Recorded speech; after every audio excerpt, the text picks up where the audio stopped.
Welcome to another video of stock market. आज हम discuss करने वाले हैं बंधन बैंक लिमिटेड के बारे में। ये जो स्टॉक है ये अपने फ्रेश 52x लो की तरफ बढ़ रहा है। 52x लो है 259 एंड क्लोजिंग था 267। हालांकि जो डे रेंज था फ्राइडे का वो 265 का लो एंड 277 का हाई।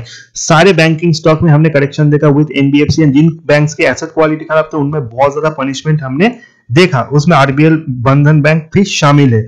हालांकि फेडरल बैंक जैसे कंपनी जिनके एसेट क्वालिटी में अच्छा खासा सुधार हमने देखा वो भी इस पर्टिकुलर करेक्शन में पार्टिसिपेट कर रहे हैं। सो अच्छे कंपनीज को आपको बाय करना है, खराब कंपनीज को आपको अवॉइड करना है। ऑल्दो बंधन बैंक में एक शार्प पुल बैक का एक्सपेक्टेशन हम कर सकते हैं अगर मार्केट रिकवर हुआ तो। अगर मार्केट यहाँ से रिकवर हो जाता है तो डेफिनेटली मंडे को जब बंधन बैंक खुलेगा इसमें 3-4% हम अपसाइड देखेंगे। But the moral of the story, जब तक इसका एसेट क्वालिटी नहीं उतरता, नेक्स्ट क्वार्टर के रिजल्ट अच्छे नहीं आते, तब तक इस पर्टिकुलर स्टॉक से आपको दूर रहना है अगर आप एक इन्वेस्टर हो तो। अगर हम इस पर्टिकुलर स्टॉक के बारे में और इंपॉर्टेंट चीजों को देखें, there is no price to earning ratio because it's a loss making company. Market cap 43,000 crore. अगर हम इसका टेक्निकल से, टेक्निकल में सबसे इंपॉर्टेंट है RSI, MFI, relative strength index and money flow index, जो शॉर्ट टर्म में किसी पर्टिकुलर स्टॉक के वैल्यूएशन को दिखाता है, यानी स्टॉक ओवरबॉट है या फिर ओवरसोल्ड। 70 के ऊपर स्टॉक ओवरबॉट होता है, 30 के नीचे ओवरसोल्ड। आरएसआई में इसका स्कोर है 36 यानी स्टॉक ऑलमोस्ट अपने ओवरसोल्ड जोन की तरफ मूव कर रहा है। एमएफआई में इसका स्कोर है 56 यानी ओवरबॉट एंड ओवरसोल्ड जोन के बीच में। अगर रिटर्न देखो 1 वीक का रिटर्न -5%, 1 मंथ का रिटर्न -14%, 3 मंथ का रिटर्न -7%, 6 मंथ का रिटर्न -16%। सो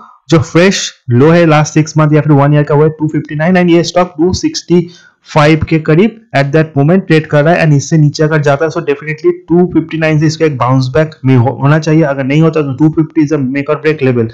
बट ऊपर की तरफ जो रेजिस्टेंस है इसके लिए वो 300। बहुत टाइम इसने 300 के ऊपर का क्लोजिंग दिया है बट उसके ऊपर ये कभी भी सस्टेन नहीं कर पाया। As you can see the 3 month high is 348 and 1 month high is 316।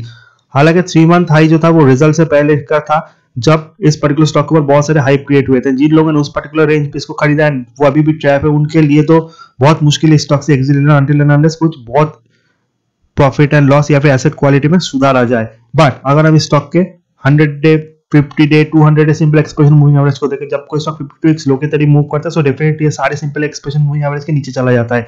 Why 300 is a important level. 308 जो है 200 day simple expression moving average, उसके नीचे जब तक ये स्टॉक इस टाइम स्ट्रांग नहीं करेंगे। 100 एक्सप्रेशन मूविंग एवरेज विद 297 है। सो 300 is a golden level for this particular bank. अगर इसके ऊपर ये चला जाता है वहां पे थोड़ा टाइम स्पेंड करता है देन इसमें ब्रेकआउट देखेंगे। अदरवाइज 300 के नीचे ये close and I am not suggesting anybody to buy this particular stock without any reason. Market recovery में ये स्टॉक पार्टिसिपेट करेगा। अगर बैंक निफ्टी रिकवर होता है तो यहाँ पे डेफिनेटली थोड़ा शॉर्ट कवरिंग हम स्टॉक में देख सकते हैं। मिनिमम 10% स्टेट ऑफ जाएगा ही जाएगा। बट उसके बाद क्या होगा, मार्केट इज वोलेटाइल, ऊपर के नीचे का सर्किट लग सकता है। सो जो स्किल ट्रेडर है वो अपने हिसाब से स्टॉक पे ट्रेड कर सकते हैं। अगर आप एक फ्रेश इन्वेस्टर हो, कोई आपको ये बोले कि स्टॉक में इन्वेस्ट कर लो क्योंकि ये करेक्शन में आया है, so definitely avoid this particular advice. क्योंकि अच्छे बैंक, फेडरल बैंक इस लिस्ट में जो कि 85 के करीब आ गया है, इसका एसेट क्वालिटी अच्छा है, सो ये बैंक आगे पार्टिसिपेट करेगा एंड इसका टारगेट भी बहुत अच्छा आपको मिलेगा comparing to those bank like RBL and Bandhan bank जिनके परफॉर्मेंस में कोई सुधार नहीं है।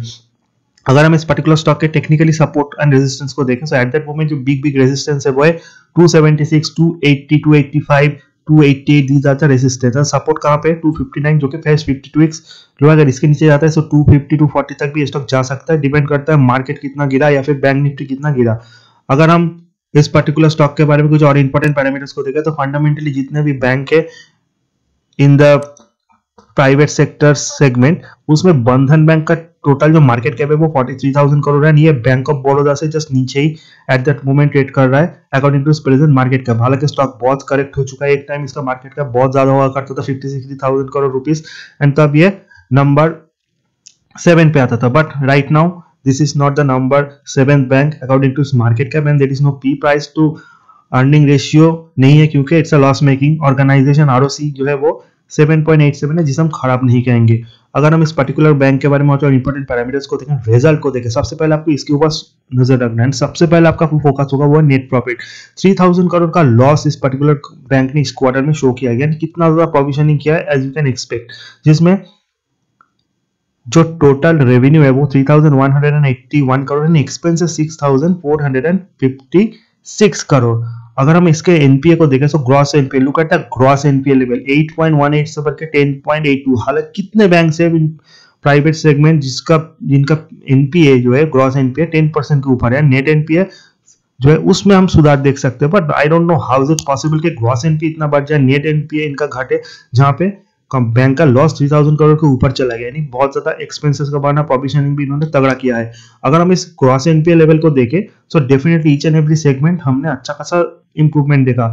Till December 2020 everything was fine, March में सडनली 6.81, देन 8.18 एंड 10.82।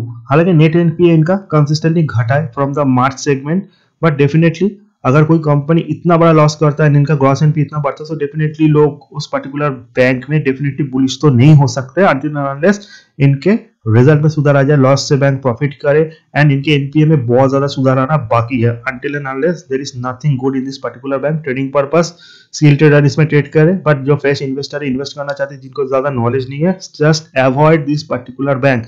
लास्ट में अगर हम इस बैंक के शेयर होल्डिंग पैटर्न को देखें, प्रोमोटर्स के पास 40% स्टेक है, FI is very bullish 33.61, DI is not bullish, and होना भी चाहिए क्योंकि बैंक का परफॉर्मेंस उतना अच्छा नहीं है, सो डीआई में जस्ट 2.50% स्टेक है, जस्ट इतना होना चाहिए। पब्लिक होल्डिंग 23.90, बड़े रिटेल इन्वेस्टर का भी अच्छा खासा स्टेक है, छोटे रिटेल इन्वेस्टर भी इस पर्टिकुलर बैंक में इन्वेस्टेड है, बट एफआई का इतना स्टेक होना यही दर्शाता है कि खराब परफॉर्मेंस में एफआई सेल ऑफ करेगा, अच्छे परफॉर्मेंस एफआई बाई करेगी। एट दैट मोमेंट इसका परफॉर्मेंस खराब है, इसलिए तगड़ा सेल ऑफ हमने देखा है until and unless, but market अगर रिकवर करता है तो थोड़ा रिकवरी हम इसमें भी देखेंगे। बट जब तक रिजल्ट अच्छे नहीं होता, 300 के ऊपर बैंक चला नहीं जाता, सस्टेन नहीं करता, तब तक stay away from this particular bank. There are very good banks are exist.